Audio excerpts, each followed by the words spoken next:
গল্পটা ধ্বংসপ্রাপ্ত জমিদার বাড়ির পরিত্যক্ত ছায়ার কান্না। ডিসক্লেমার, এই গল্পটা একেবারে কাল্পনিক। কাহিনীটা শুধুই আপনার বিনোদনের জন্য বানানো হয়েছে।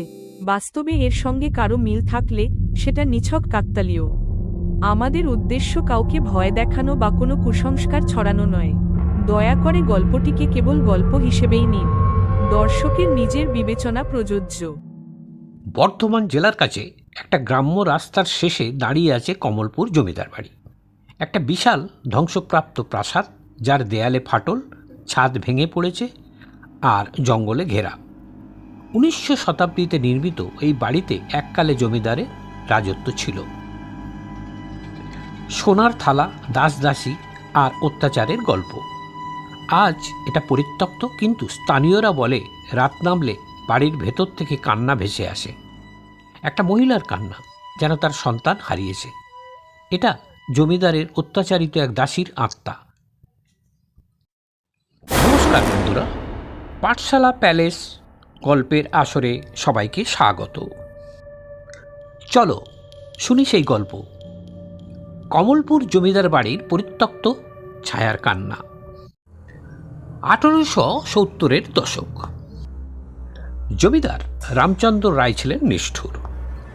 তার বাড়িতে দাসীদের উপর অত্যাচার চলত। তাদের মধ্যে ছিল একটা মেয়ে, নাম সরলা। সে গর্ভবতী হয়ে পড়ে জমিদারের ছেলের সন্তানের। জমিদার এটা জানতে পেরে রেগে যান। এক রাতে সরলাকে বাড়ির পিছনে ঘরে বন্দি করে রাখা হয়। তার সন্তান জন্মায়, কিন্তু জমিদারের লোকেরা সন্তানকে নিয়ে যায়, কখনো ফেরত দেয়নি। সরলা কান্নায় ভেঙে পড়ে। তার কয়েকদিন পর আত্মহত্যা করে।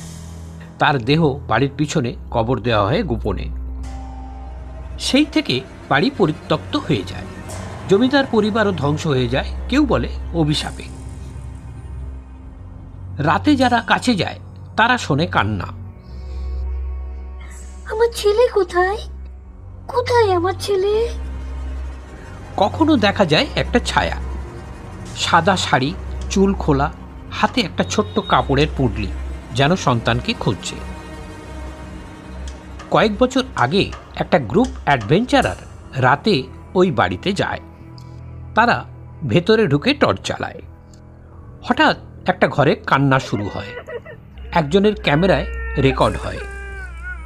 একটা মহিলার ছায়া দেয়ালের দিকে হাঁটছে, তারপর অদৃশ্য। গ্রুপের একজন বলে, কেউ আমার হাত ধরেছে, ঠান্ডা কিন্তু কাঁপছে। তারা দৌড়ে পালায়। সকালে ফিরে দেখে তাদের একজনের হাতে লাল দাগ, যেন কেউ চেপে ধরেছিল। স্থানীয়রা বলে সরলার আত্মা তার সন্তান খুঁজছে। যে কাছে যায় সে তার কান্নায় জড়িয়ে পড়ে। কমলপুর জমিদার বাড়ি আজও দাঁড়িয়ে আছে, জঙ্গলে ঢাকা, পরিত্যক্ত। দিনের বেলা যাওয়া যায়, কিন্তু রাতে সাবধান। যদি কান্না শোনো, আমার ছেলে, তাহলে ফিরে এসো। কারণ সেই কান্না একবার শুনলে হয়তো তোমাকেও খুঁজতে শুরু করবে। এই ছিল কমলপুর জমিদার বাড়ির রহস্য। পশ্চিমবঙ্গের অনেক পরিত্যক্ত জমিদার বাড়িতেই এমন অতৃপ্ত আত্মা ঘুরে বেড়ায়। যদি যাও, একা যেও না, আর কান্না শুনলে উত্তর দিও না। গল্পটা কেমন লাগলো কমেন্টে জানাও, আর ভালো লাগলে লাইক দাও, আর নতুন হলে সাবস্ক্রাইব করে পাশের ঘন্টাটা বাজিয়ে দাও।